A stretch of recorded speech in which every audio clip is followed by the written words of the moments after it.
Abra sua Bíblia.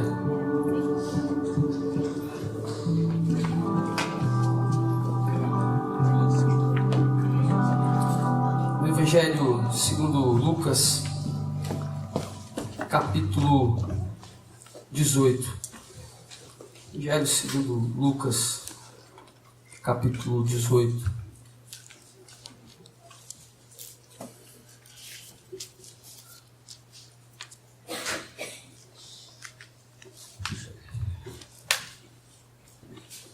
Só por curiosidade, o Evangelho de Lucas é um evangelho escrito com uma finalidade de ser específico para os gentios, né? Então tem muito a ver com a gente.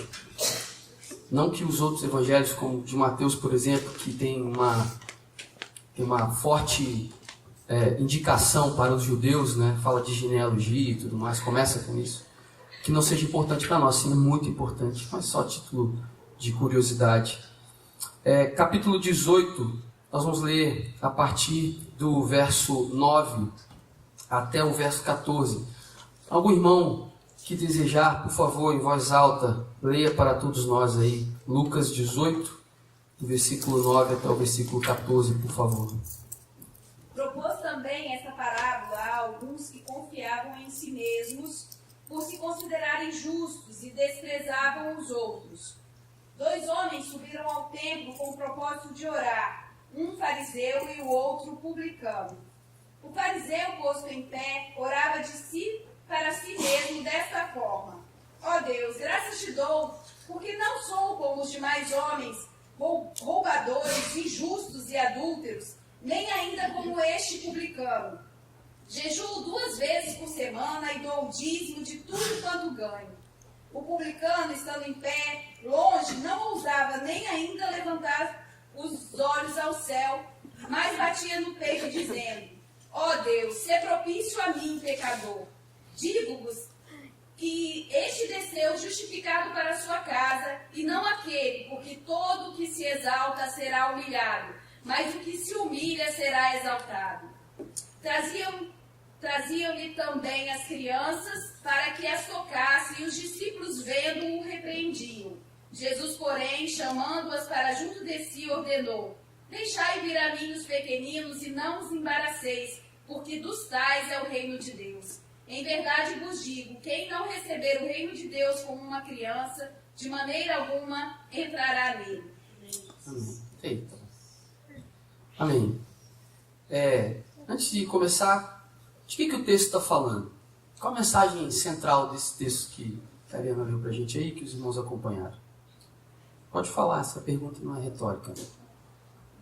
Humildade. Humildade, a Luciana disse aqui. O que mais?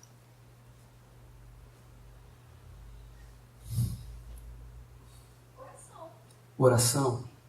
Arrependimento.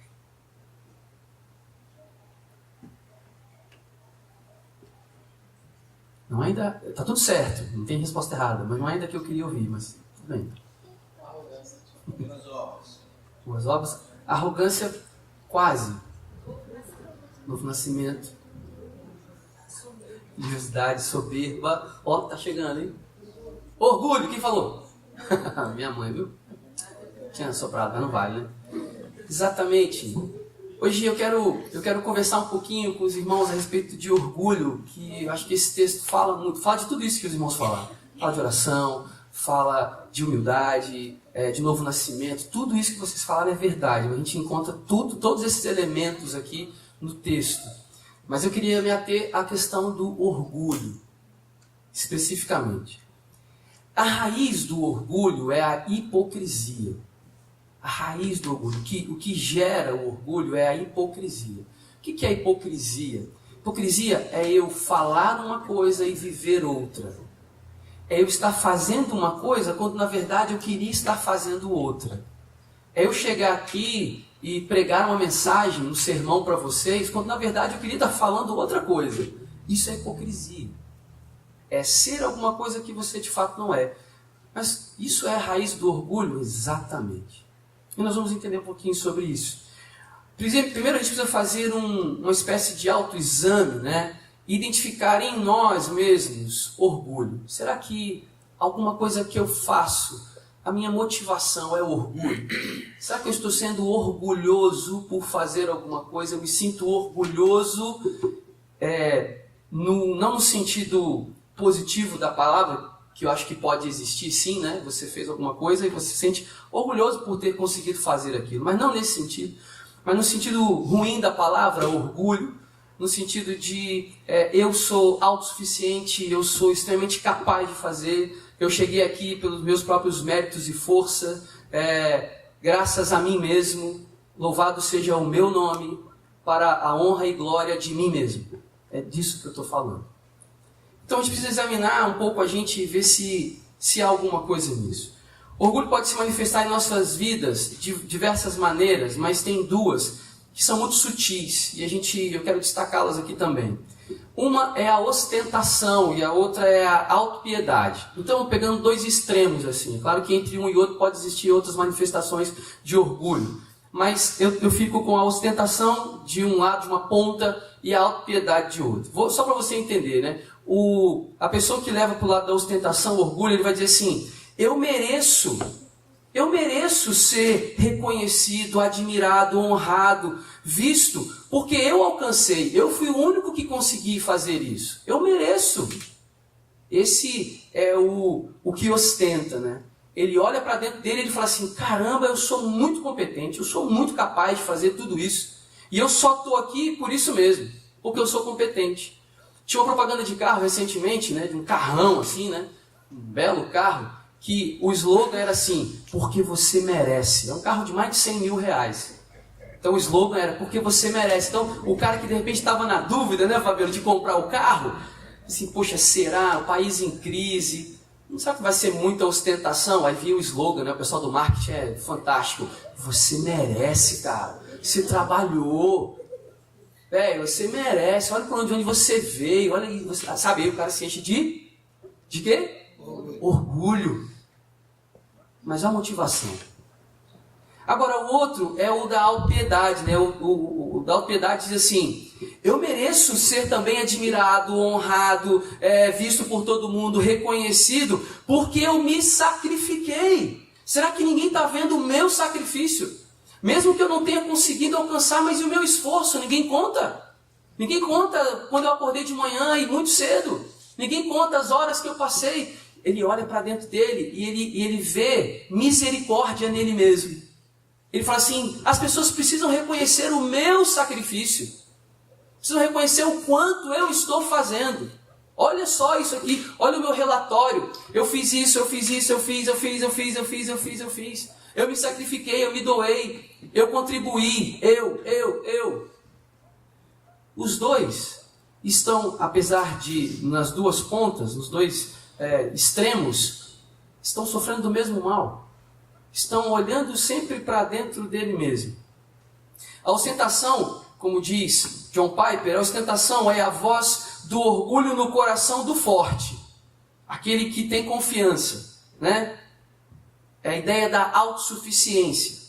A autopiedade é a voz do orgulho no coração do fraco, do que não consegue alcançar e fica achando justificativas. Ah, mas você não me conhece, você não sabe a vida que eu tenho, por isso que você é assim. Você pede, pastor Marcos, para chegar aqui na escola dominical 9 horas da manhã, porque você não sabe o que eu tenho, não sabe o filho que eu tenho, a vida que eu levo, a mulher que eu tenho, o marido que eu tenho, a casa que eu moro, o bairro que eu moro. Eu já fico cansado só de ouvir. É o cara que vai se justificando. Esse é o da autopiedade, é o fraco. Mas lá no fundo, ele é orgulhoso.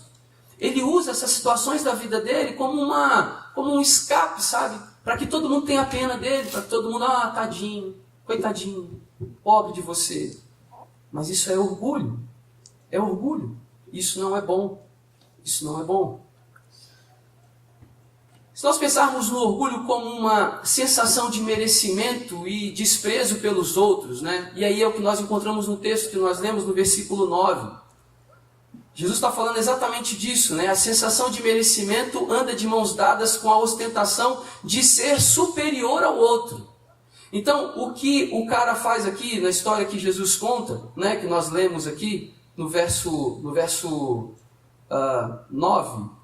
Lê de novo, por favor, o verso 9, só para que nós possamos embasar o que eu estou dizendo.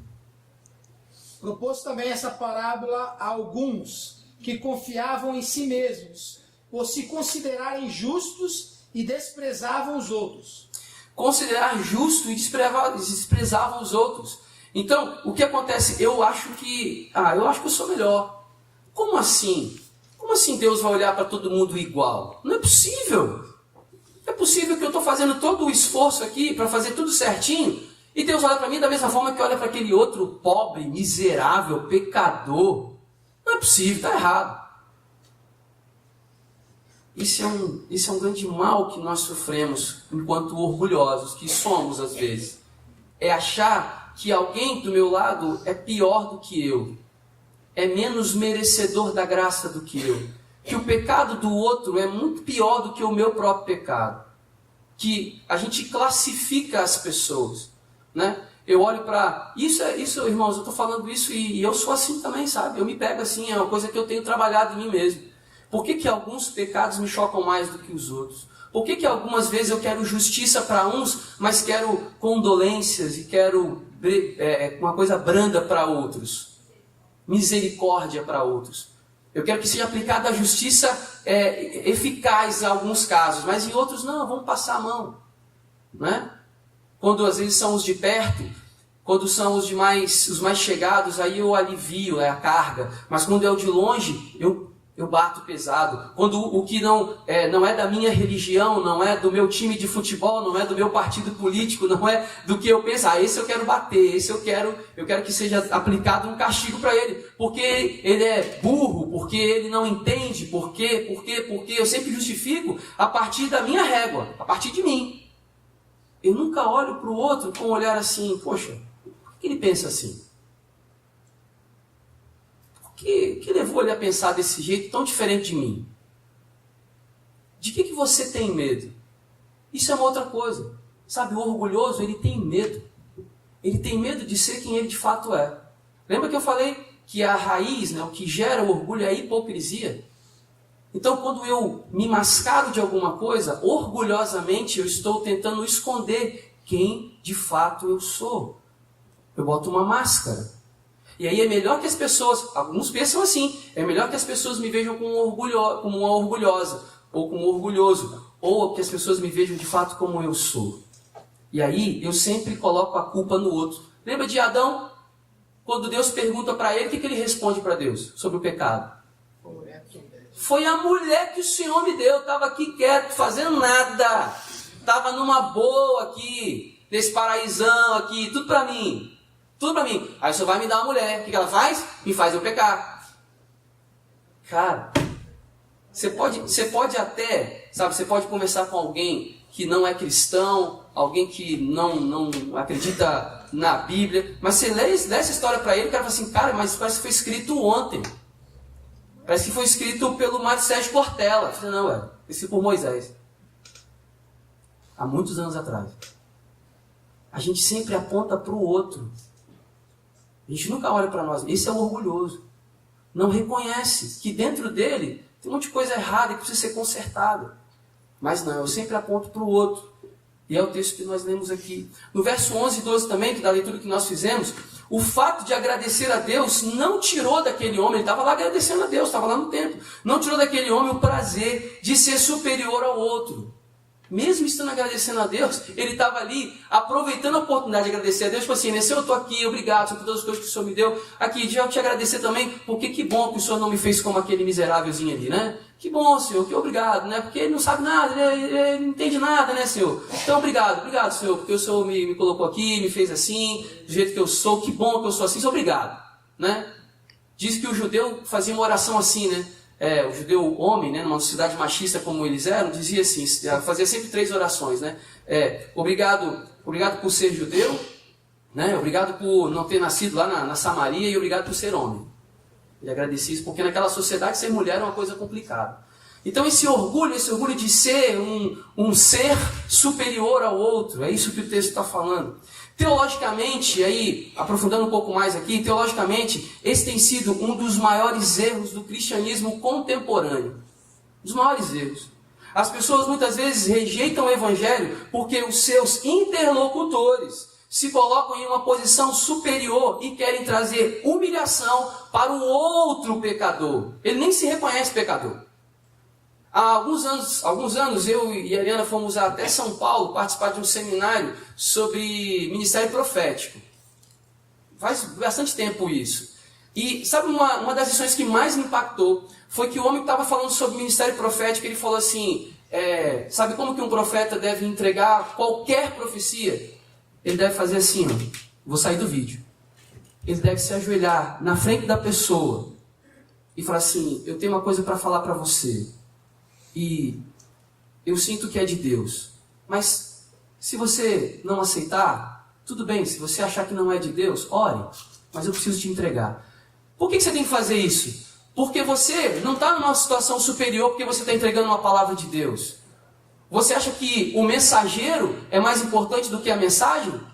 Quando o correio, lá o rapaz dos correios, né, vai lá entregar, bonitinho, uniformizadinho, calcinha azul, camisa amarela, vai lá entregar a sua encomenda, você fala assim, nossa, que bom, e dá um abraço nele, vem cá, senta aqui na sala, vamos lanchar. Você fica feliz com ele ou você fica feliz com o que ele foi entregar para você? Depende, né? Depende, né? Depende, porque se ele for trazer uma notícia ruim, você quer matar ele, né? Exatamente. Quando o profeta te entrega uma coisa que você não quer ouvir também, a vontade que você tem é matar o profeta. E alguns no Velho Testamento mataram, no Novo Testamento também. Muitos morreram simplesmente por entregar uma mensagem. Ele não tinha nada a ver com a mensagem. Seu meu irmão, vou te falar uma coisa, não é de mim mesmo, estou só te entregando um negócio que Deus mandou, beleza? E perde o pescoço por causa disso. Mas às vezes eu quero colocar um peso sobre essa palavra que Deus está mandando eu entregar, maior do que a própria palavra. Eu quero ser mais pesado do que Deus. Eu quero que as pessoas sofram. Irmãos, isso é desculpa a expressão, uma desgraça no meio evangélico. A gente achar que as pessoas, elas precisam sofrer para aprender alguma coisa. Um sofrimento baseado na minha justiça. Na minha justiça e não na justiça de Deus. Eu não quero dizer que a pessoa não vá sofrer as consequências do pecado dela, isso é outra coisa, mas isso é ela com Deus e não comigo. Eu olho para uma pessoa que está doente e falo assim, mas também, olha só, procurou. Ok, procurou. Isso, o que você tem a ver com isso? Você pregou para ela antes dessa situação? Você foi lá falar do amor de Deus? Você amou essa pessoa? Então, a gente inverte as coisas e teologicamente isso é um perigo. Porque o orgulho no coração do crente faz ele se achar mais do que ele de fato é. Porque se ele fosse metade do que ele pensa que é, ele seria o dobro do que ele de fato é. Fazendo um trocadilho aqui bem matemático. Se a gente sempre entrasse numa situação achando que a gente é menos um pouquinho do que a gente se acha capaz para fazer, a gente entra mais ligado, a gente entra mais atento, a gente fica mais perceptível ao que está acontecendo. Agora, quando eu entro já soberano na situação, não, eu comando isso aqui. É o famoso, né, no futebol, ele fala no salto alto. A equipe entrou de salto alto, tomou de 7-1. Que pena. Lembra isso não, pastor, isso dói muito. Mas nós não temos exemplos práticos na nossa vida de que o orgulho é isso? Agora, essa questão do orgulho é também uma base teológica triunfalista, né? Pensando no outro extremo. Eu começo a reivindicar de Deus o que é meu. Senhor, eu quero o que é meu, traz de volta o que é meu. Eu nunca entendi essa expressão. Nunca, eu confesso para os irmãos. Traz de volta o que é meu, Senhor, me dá. Como assim? O que era seu que você quer de volta? Você quer o pecado de volta? Você quer aquela vida desgraçada que você tinha? O que você quer de volta? Não, eu quero as riquezas, eu quero isso, eu quero... Mas te dá de volta? Era seu? A gente inverte um princípio básico da fé, que é a mordomia. Mordomia. O filho que Deus te deu é seu? Não, é dele. Ele deu para você tomar conta, para você cuidar, para você educar, para você ensinar, para você experimentar a paternidade. Sabe? A paternidade é um atributo de Deus compartilhado com nós homens. Deus te dá a oportunidade de sentir por um ser, por uma criaturinha, o que Ele sentiu por cada um de nós. Eu duvido um pai que está aqui que não se entrega pelo seu filho, que não teria a coragem, nem pensaria duas vezes em morrer pelo seu filho. É assim que Deus nos vê. É assim que Deus olha para nós. Agora, a motivação não é o merecimento, não. Eu tenho esse filho aqui porque eu mereci, eu mereço isso, né? Aí você tem um filho maravilhoso, um filho educado, um filho gentil, um filho que chega, cumprimenta todo mundo. Aí você se enche de orgulho, né? Fala assim, nossa, tá vendo? Eu sou bom mesmo, Deus me deu um filho maravilhoso. Aí você olha para o seu irmão do lado, que tem um filho um pouquinho mais agitado, né? Um pouquinho mais atribuladozinho, né? Sempre tem. Aí você fala assim, nossa, tá vendo aí, ó? Isso aí porque não fez educação de filhos, isso aí porque deve ter uma maldição hereditária na família, deve ter um negócio aí mal resolvido. Cara, para de olhar para as pessoas e medir as pessoas assim. Isso não é evangelho, isso não é cristianismo. Se você está reivindicando alguma coisa nesse aspecto, por favor, sabe, isso não é o que nós cremos. Nós cremos num evangelho de arrependimento, de perdão de pecados, de reconhecimento que nós não somos merecedores, que nós, o que temos, o que somos, o que recebemos de Deus é por graça dele, e bondade dele, e amor dele. E o que Deus espera de nós é que a gente transmita isso para toda a humanidade, dessa maneira. Que o evangelho seja pregado com amor, com graça, com perdão, com misericórdia. Quando os homens trouxeram uma mulher pega em adultério para Jesus, querendo pegá-lo na lei, né? Dizendo aí, vamos apedrejar. Ele sabia que Jesus não ia deixar aquela mulher ser apedrejada. Jesus, Jesus não era nenhum feminista, ok? Mas ele também não queria que fosse feita nenhuma injustiça com nenhuma pessoa, principalmente uma mulher. Então eles sabiam que Jesus não ia permitir o apedrejamento. Então eles queriam dizer, se ele não permitir, ele está quebrando a lei. Um granito na cabeça dela aí. Mas se você não tem pecado. Sabe, Jesus nos ensina esse evangelho em que eu olho para dentro de mim e a única coisa que eu consigo enxergar de bom é a graça de Deus operando na minha vida. É o amor de Deus operando na minha vida. Eu não posso olhar para dentro de mim e começar a achar que tem coisas muito boas e maravilhosas aqui dentro. Porque o que tem de bom, o que tem de maravilhoso, o que tem de louvor, o que tem de belo, o que tem de luz, vem de Deus. Ou então a gente tem que parar de cantar que vem do céu. Nova chance, nova vida, nova graça, novo jeito de pensar, novo coração, novo olho, novo nariz, nova cabeça. Vem do céu, vem, então não é seu, vem dele. Então você está reivindicando o quê se não é seu? Todos pecaram e estão afastados, destituídos da glória de Deus. Todos. A única coisa que nos iguala, né? A única coisa que nos iguala enquanto seres humanos é o pecado e a redenção. É a única coisa. Isso não quer dizer nada se você tem mais ou menos bens, se você tem mais ou menos qualquer coisa. Nós somos todos iguais, enquanto pecadores e enquanto carentes da graça e da misericórdia do Senhor. Jesus conta uma outra parábola que exemplifica muito isso.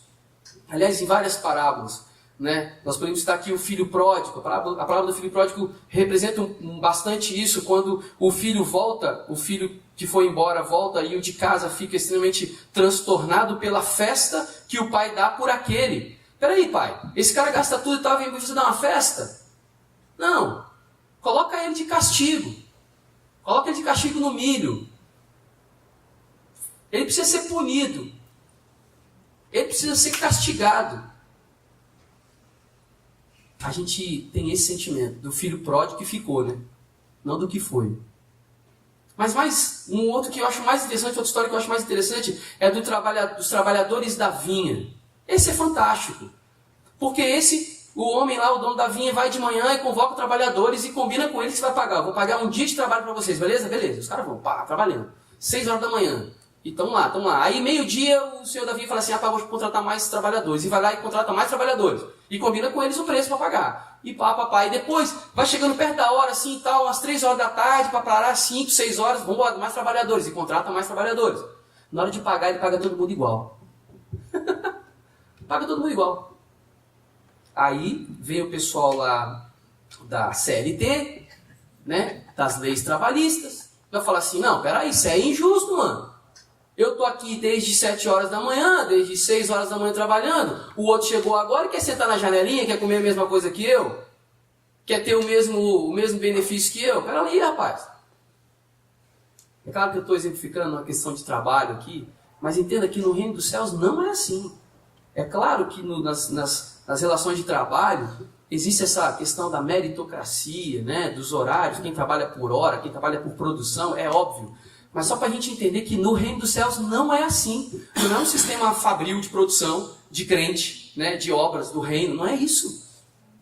Então, vai chegar na hora de receber o pagamento, todo mundo vai receber igual. Graças a Deus. Graças a Deus, graças a Deus.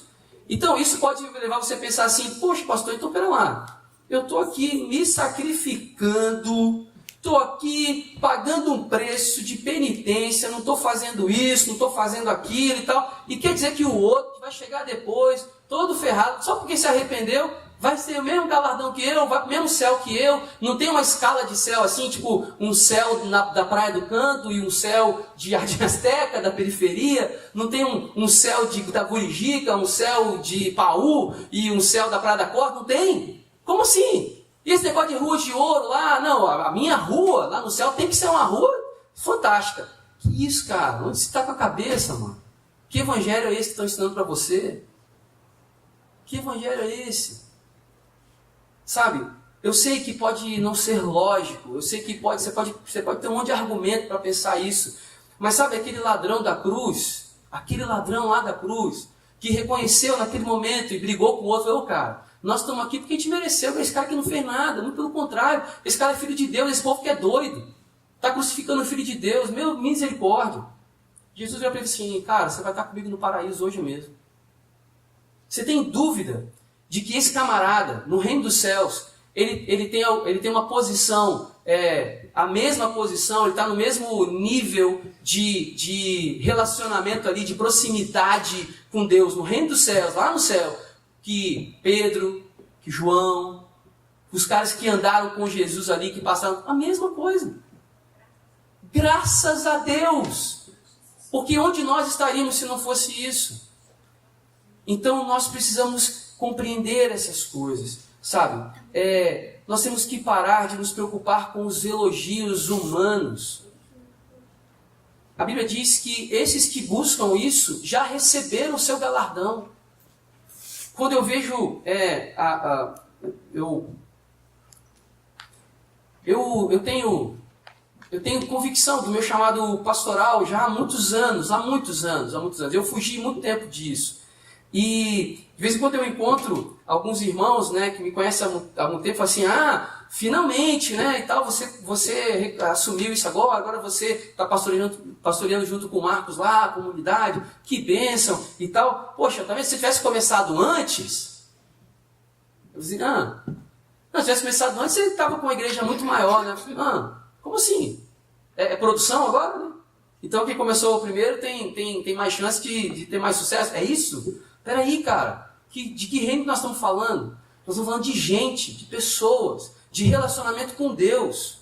Deus sabe a minha história. Nada acontece fora da hora, e sabe a sua história também. Nada acontece fora da hora, antecipado ou atrasado na vida de ninguém. Na vida de ninguém. Deus não chega atrasado. A gente não está aqui para ser reconhecido pelas pessoas.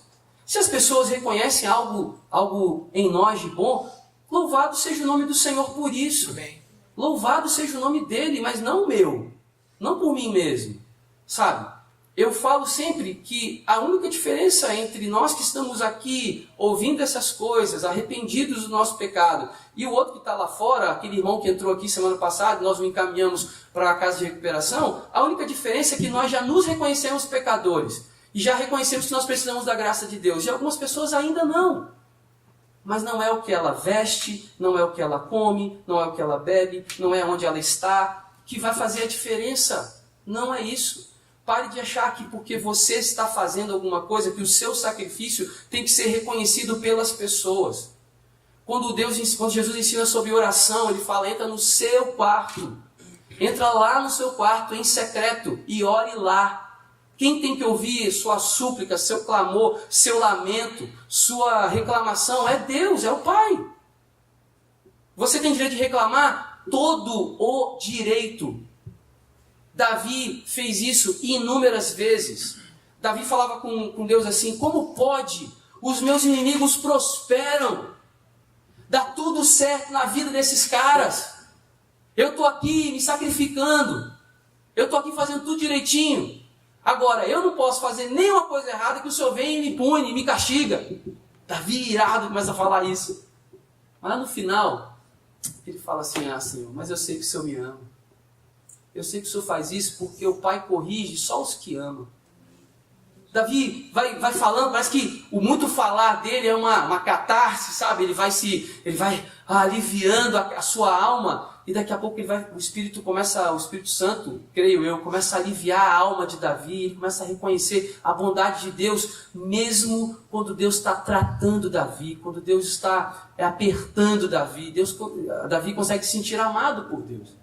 É assim que nós temos que nos sentir, é assim que nós buscamos nos sentir. Para terminar, o orgulho ele é desprovido de amor, sabe? Não precisa abrir, mas em Mateus 23, verso 4, o versículo diz assim, os orgulhosos ensinam padrões morais elevados, mas não têm misericórdia, nem discernimento espiritual para ajudar os outros a carregar o fardo. Mateus 23, verso 4.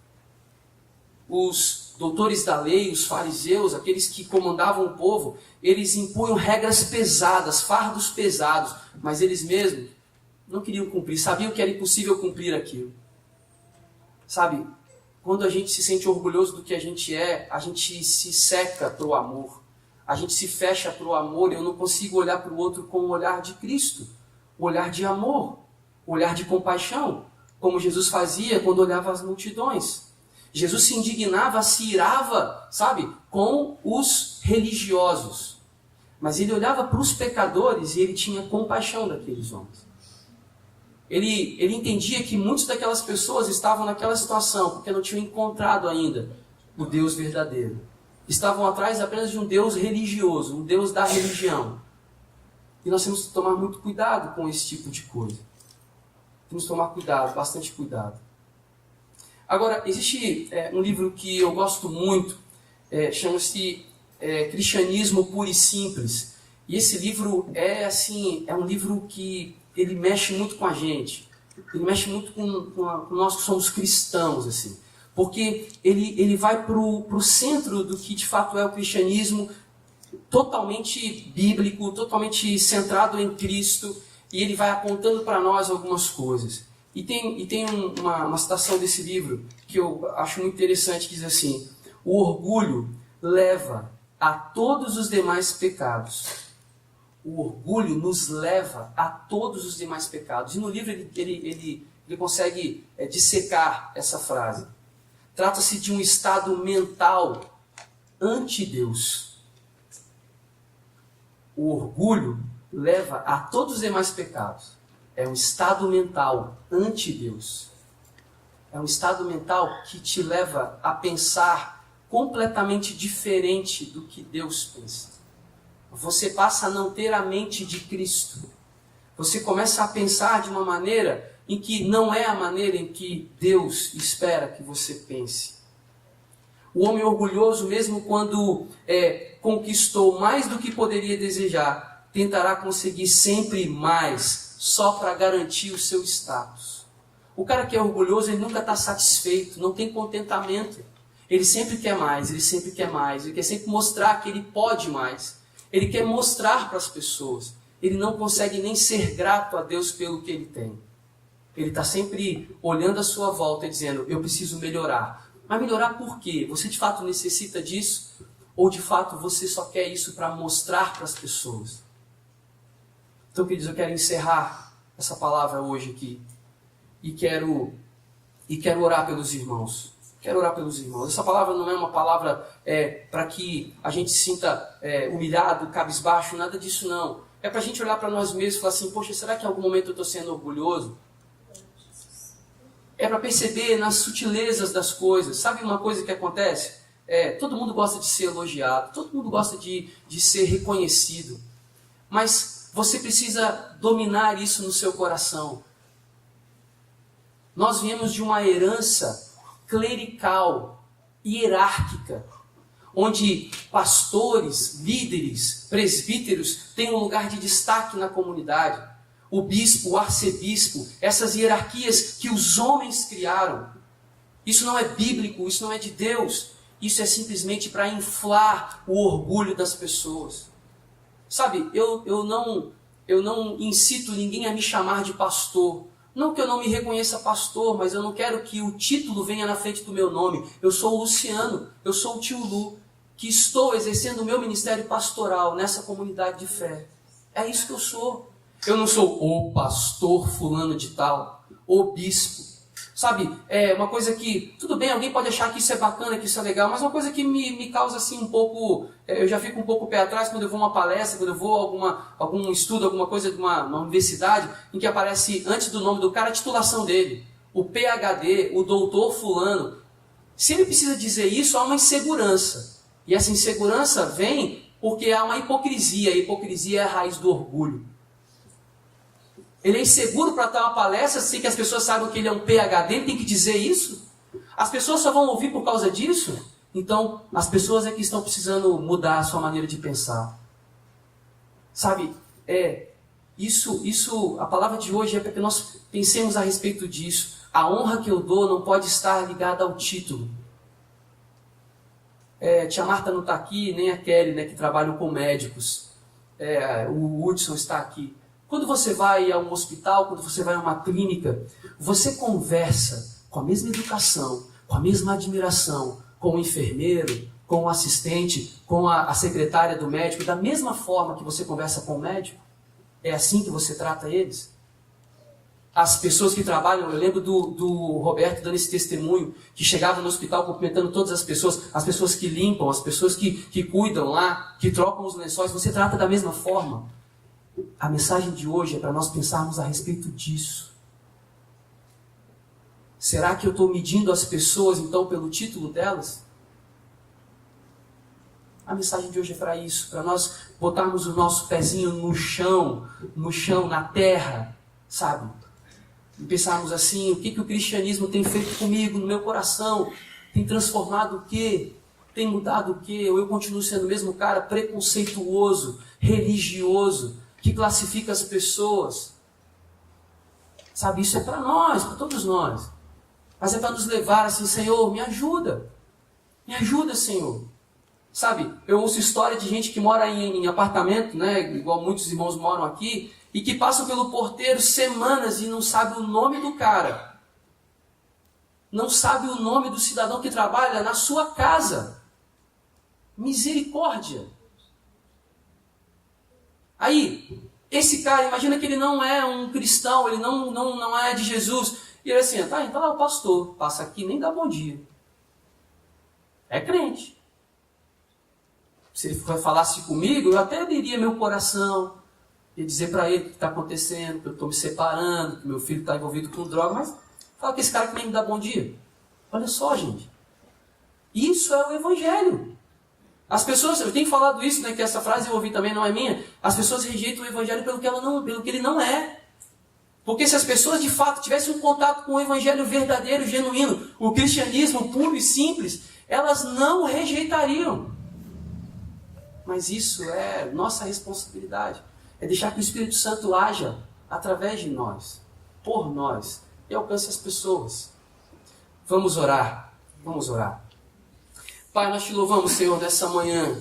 Obrigado, Senhor, pela palavra. Amém. Senhor, fala aos nossos corações. Amém, Fala Amém. conosco. Amém. Senhor, o que precisa ser tratado, mudado em nós, ó Deus, muda mesmo. Senhor, se há algumas situações em que nós nos sentimos orgulhosos de uma maneira muito errada, de uma maneira, Senhor, em que nós estamos colocando nós mesmos no centro das nossas vidas, ó Pai, tenha misericórdia de nós e nos ajude, nos ensine, Senhor. Amém, Senhor. Ó Pai, mas que isso não nos impeça de querer sempre fazer o melhor, mas o melhor para o Senhor. Amém. Ó Pai, de ser o melhor profissional que eu possa ser para agradar o Senhor.